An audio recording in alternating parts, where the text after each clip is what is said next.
Good afternoon sir. నా పేరు కే నీలిమ.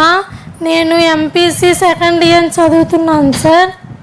మా కాలేజ్లో పెయింటింగ్ చాలా సరిగ్గా లేదు సార్. అది పెయింటింగ్ వేయించాలని కోరుకుంటున్నాం సార్.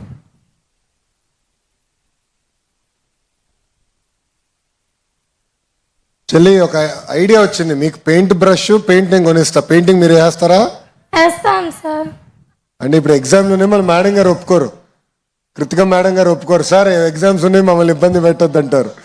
తప్పనిసరిగా పెయింటింగ్ చేయాలి. నాకు ఐడియా ఉంది. మొత్తం ఇక్కడనే కాదు, ప్రభుత్వ ఇన్ఫ్రాస్ట్రక్చర్ కూడా ఒక షెడ్యూల్ ప్రకారం రంగులు వేయాలి, మెయింటైన్ చేయాలనేది గతంలో పిఆర్ఆర్డి మంత్రిగా ఉన్నప్పుడు నేను ఒక టేబుల్ తీసుకొచ్చాను.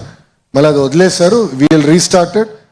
తప్పనిసరిగా మన జూనియర్ కళాశాలని పెయింటింగ్ కూడా పెయింట్సే కాదు, మిగతా ఇన్ఫ్రాస్ట్రక్చర్ ఫస్ట్ పూర్తి చేసి తర్వాత పెయింట్ చేసే బాధ్యత నేను తీసుకుంటా. ఈ 3 నెలలు ఐ విల్ నాట్ టచ్. ఈ 3 నెలలు వదిలేస్తాను. ఎందుకంటే మీరు ప్రిపేర్ అవ్వాలి. ఎగ్జామ్స్ వస్తున్నాయి, మీ మైండ్ నేను డివైడ్ చేయదలుచుకోలేదు. మీరు ఎప్పుడైతే హాలిడేస్కి వెళ్తారో ఇమీడియట్గా అడిషనల్ క్లాస్ రూమ్స్ పూర్తి చేసి పెయింటింగ్ చేసే బాధ్యత నేను తీసుకుంటాను.